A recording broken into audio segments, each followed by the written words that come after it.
So quite a few months ago now, I made a couple of videos where I looked at old metas to basically see if they were still good or not. Today I have some old meta weapons that are actually maxed out and we're going to see if they're still viable or if they're even remotely good in comparison to the modern day weapons. Anyway, before we do get into the video, if you do go on to enjoy the video and you haven't already subscribed to the channel, please consider doing so. We are getting closer and closer to 10k day by day, so you should subscribe.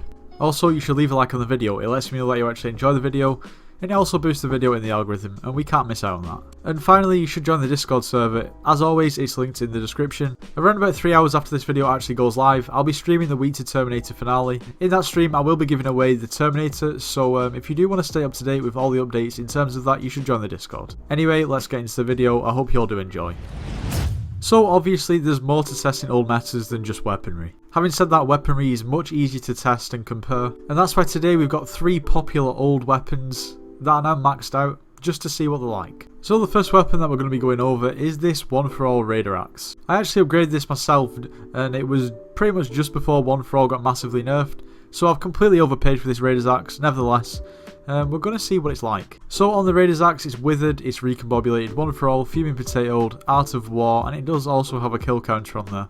Obviously, not one of my wisest investments ever. Nevertheless, the Raider's Axe is still quite a decent early game weapon, but it pretty much used to be meta back in the day, as every time you get a kill, you earn coins. Now obviously now there's much more effective ways to grind mobs than running around with a Raider's Axe. Nevertheless, you can make coins at the same time, so it's a win-win. Now to do this damage test, we're just going to take everything that we have off, just so it's way more accurate. I don't have a pet on or anything like that, all I have is my talismans and the weapons, so let's try it.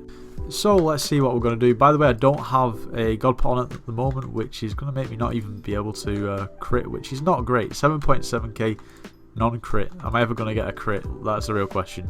Okay, we try again. Okay, 32k on a crit. Obviously I don't have anything on, so I guess that's sort of a benchmark. Now, as you saw before, this weapon does not have One For All, so the damage is not really going to vary depending on anything.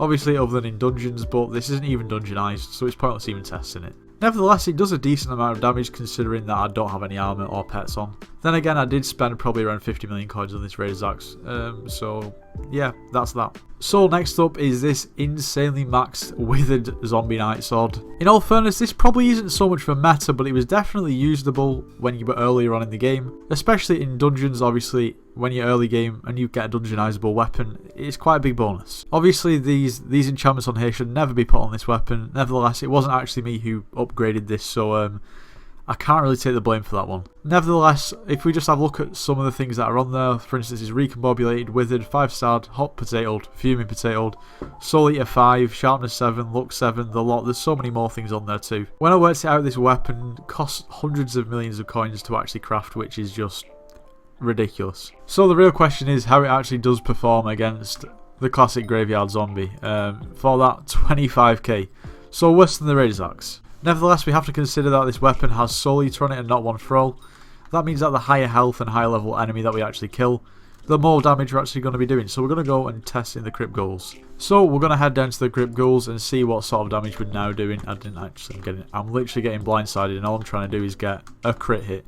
41k, so we're now beating the Raider's Axe. So we're now in the end and we're going to do a damage test. Okay, if we can even get a hit in. 89k. 89k. That's really not very good, to be honest, for the amount of coins this weapon has cost to craft. And the last item in today's video is the aspect of the dragons. Now this literally used to be the Witherblade equivalent, then the Midas sword took over, and then obviously the Witherblade. And to be honest, I've tested this recently, it's not actually that bad. So this one is fabled, 5-starred, hot potatoed, fuming potatoed, with One For All. So we're just going to go ahead and test out this weapon. So 58k.